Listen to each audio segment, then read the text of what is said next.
Hello, people. Welcome again to the African Time. My name is Vivashi. Well, recently, the ranking of Africa's best football club and the richest African football clubs pop up, and Nigerians were shocked not to see Nigeria in the top 10.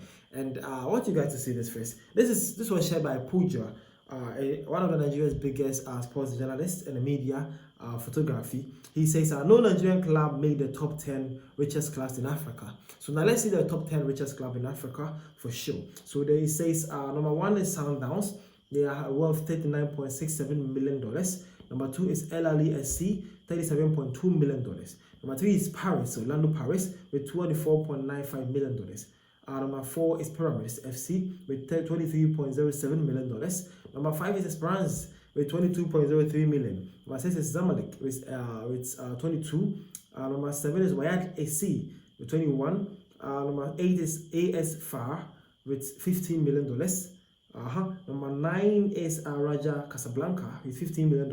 And number 10 is MC Oja with $14.05 million. So actually, this was supposed to be the top 10 most richest football clubs in Africa. And Nigerians were shocked. Some of them were shocked, those others were not that much shocked. But the conversation was actually interesting. I want us to see how Nigerians were saying though. Well, I'm a Ghanaian myself, and I can tell you for a fact that the top 20, top 30, no Ghanaian football club will actually make that list though, for sure. I don't know why West Africa we are always lagging behind investing and promoting our list like that, because we have the talent, we have a lot of talents here, but I don't know why we are always failing to uphold that. Well, my team is actually the Kumasi Asante Kotoko. Recently, we just got trashed by a Moroccan team, about 5-1. So we actually left out of this African club or cup or African league. So hopefully, better luck next time. But we actually lack a lot of things too, a whole lot of things. We'll see this. So this Nigerian came and says, it explains why the best of us are playing all over Europe. Well, yeah, for sure. If clubs are actually the richest club are all found in Southern Africa, and then in the Northern Africa, basically West Africa have. I think it's actually fair to see our players trying to go all the way to Europe. Because what do you mean? Well, what do you actually mean that is what is happening here? I know for sure that will happen. So one will ask, where do these teams actually located? So the one team, Mamelodi Sundowns, are in South Africa. Number 2, El Ali are in Egypt. Number 3, ES Tunis are in Tunisia. Orlando Paris are in South Africa. Pyramids are in Egypt. Zamalek are in Egypt. Kaiser Chiefs are in South Africa. CS Boluzdad, Algeria. Stellenbosch, South Africa. Royal Club Athletics are all also in Morocco. So basically, the trending or the biggest or the best team or the biggest teams in Africa club are all mainly from the Southern Africa, that's South Africa. Then we have some part of the northern, that is Algeria, Tunisia, and Egypt, doing fairly well.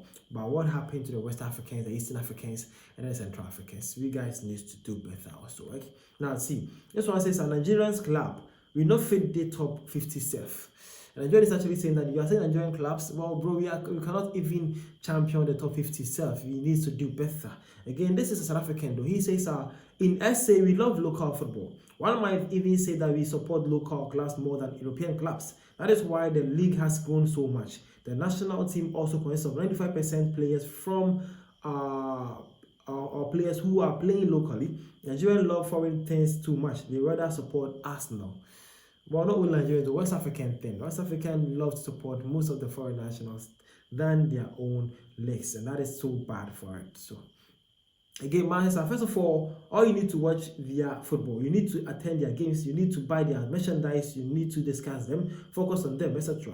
But no, all your focus is in Europe. You sit in a club and watch Man United instead of Enyimba FC. Shameless bunch. And Nigeria is actually saying that, what are you even crying about? What we needed to do is to watch the football, their games, is to be there, is to attend their games, is to buy their merchandise, discuss them, promote them, and let them be the topic of discussion. But here we are always discussing about the European League, the La Liga, the Spanish League, and then the EPL. Man is actually saying that that is not going to help the local leagues in the various African countries. Okay, man says, but Nigerians playing abroad should be attracting sponsors for local football. They should have the responsibility to grow football. This one is actually suggesting that why is it the footballers or the West African footballers who are playing in the biggest stage of the world are not actually attracting these growth for the African football. What do you mean by that, bro? They are the whole organization who actually takes care of the African. Every country have this football nation or football agencies. What are they doing? What are their works to? What are they doing? There are so much budget that they have been every year they have been getting. What are they even trying to attract investors to the leagues?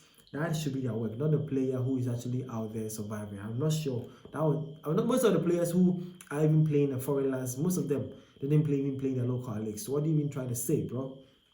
Now again, this one is before this can happen, first the league has to be lucrative and packaged in a way that attracts investors. I think Enyimba had a chance to be that model club between 2023 and 2025. And 2025, but they blew that chance. This one's actually saying that well, it's actually not that easy, but hopefully we get there. Man says, any surprise, bro? In 2025, the largest black nation on earth with the most enduring football history overloaded with raw talents can't grow a professional football league. It is absolutely shocking.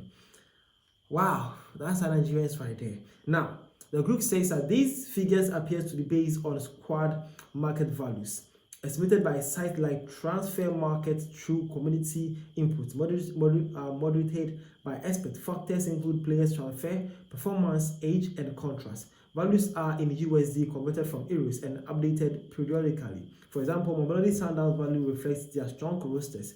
Sources like Pulse Sports and Sports Blogs use similar data. So basically, one will ask what were the criteria for this ranking, and that is what the AI tool have just given. It says that the criteria is actually from it says the factors including player transfer, performances, the age, and the contrast that actually are main for the values of the club, not just necessarily their incomes, because most clubs in Africa that will never tell you their real income, but they actually assess them based on these data. Okay, so that is Vashi. Thank you for your time, and this was something inspiring to talk about, and I'm actually glad for the Northern Africans, the Southern Africans, for actually investing in their local leagues like that. Hopefully the other part of Africa can actually emulate them, and then let's learn together from that also. Thank you for your time. See you guys around more for African Times.